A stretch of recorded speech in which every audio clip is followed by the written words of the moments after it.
Bonjour à tous, je suis encore une fois avec vous aujourd'hui pour vous parler d'une question qui s'est posée, que c'est pourquoi meurt-on? Je m'appelle Esther Costa, je fais de l'accompagnement aux parents en deuil et donc on va essayer d'échanger un peu sur cette question. La mort existe parce que il y a la vie, parce que s'il n'y aurait pas la vie, il n'y aurait pas de mort.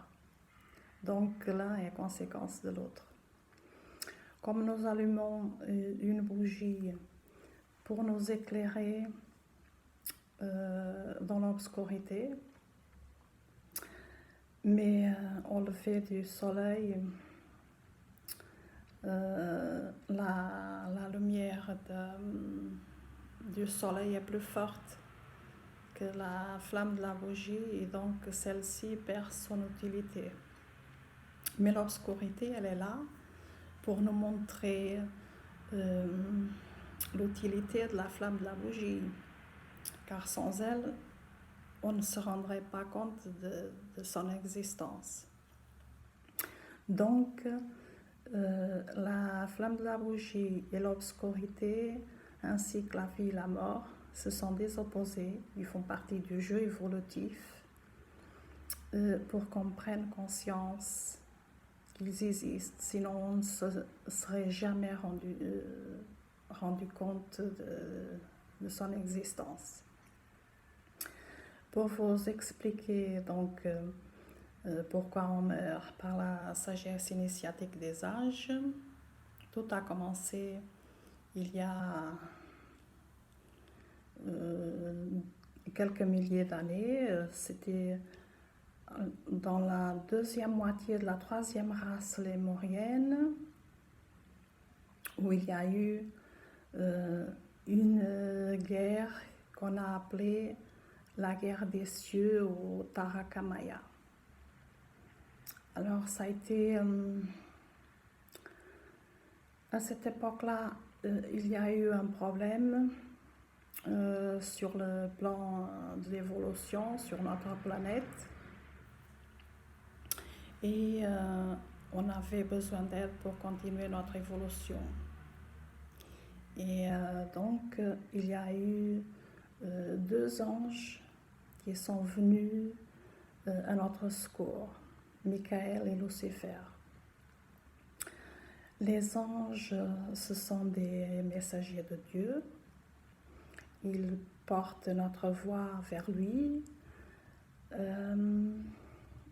Ils nous servent pour notre évolution. Ils sont à notre côté pour nous aider à évoluer.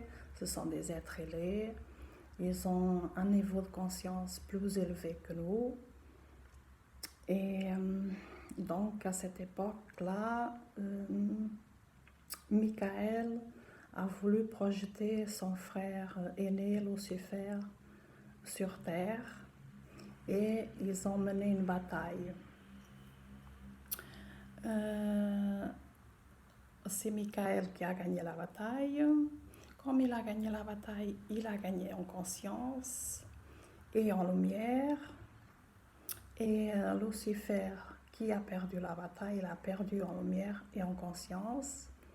Et à partir de là, Michael a passé à représenter le bien et Lucifer le mal. À cette époque, nous vivions au paradis qui s'est arrêté par l'arrivée du serpent de la sagesse, représenté par la pomme, où Ève a été tentée de manger la pomme, malgré qu'Adam lui a dit ne mange pas car c'est un péché. Mais il y a le serpent de la sagesse qui est venu lui chuchoter mange, mange, c'est bon.